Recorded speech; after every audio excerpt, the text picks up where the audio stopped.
of mine, we were like, kind of like asking this guy, like, oh yeah, what would you do if so and such and this situation happened?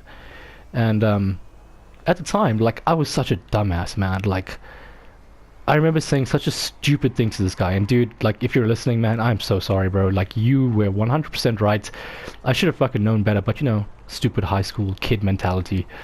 God, like, legit, dude, I am so embarrassed about that.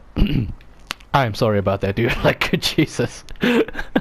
Like, you were spot on, dude. You were like 100% on the money. And it was basically like a conversation about, like, you know, kind of like fighting. You know, like, guys usually, they're like, oh yeah, if someone steps up to you, man, yeah, you step back up to them, you know?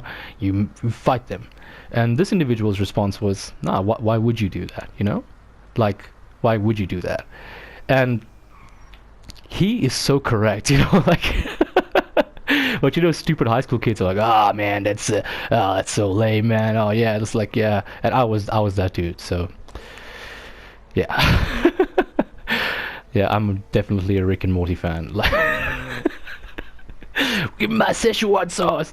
Yeah, but anyway, dude, like, if you're listening, you were 100% right, man, and I was wrong, dude, and thanks for that, man, because now that I've learned that, it's been invaluable to me in my life, bro, and legit, I'm honestly pretty stoked that I can actually, like, you know, be like, hey, yeah, thanks for that, dude. So thanks, man. But anyway, back to being bullied by Gazorpazorp Jr. So, like, for all you proper Rick and Morty fans out there, man, why would you be watching this video if you're not a Rick and Morty fan? How did you start watching this video? Get out of here. But you pretty much know who Gazorpazorp Jr. is, and basically, he's this character in Rick and Morty who, for those of you who don't know, who was basically raised kind of like in a very sheltered environment.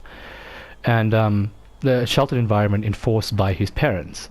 And he didn't really have much experience outside of that. Like, you know, in the cartoon, his life is very much dictated by his parent, which is Morty. Like, he doesn't get to go outside. Like, anything he does must be with the consent of his parents. In much the same way, this individual is a Gazorpazorp Jr., you know, like, totally sheltered upbringing, not much in terms of life experience, you know, like, aside from, I don't even know what you would call what he's done. I don't even know if you can classify that as life experience or just generally just living, you know. like, I don't know if you guys watch a guy named Theo Vaughn, but he's like, yeah, man, there's some mud rats out there, you know, like, some people are just breathing. That's about it.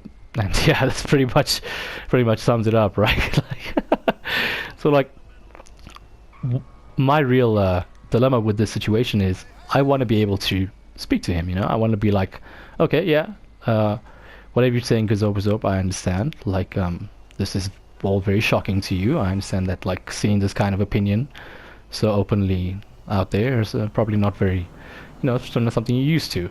Like, I mean, if you guys remember the show, as soon as he got outside, like, as soon as Gazorpazorp Jr. got outside, as soon as he got the slightest hint of, like, individual freedom, he was like, oh, God is alive, this, that, Jesus is... He just started spewing out everything that he didn't like. Like, this is basically that dude. Like, he basically had a really sheltered upbringing, and as soon as he got the first taste of, like, basically employment, or like some kind of, how can you say, independence? Yeah, that's the word. As soon as he gained his independence, he basically just started trying to renounce everything that he grew up with, like, which is sad, really. I mean, fuck.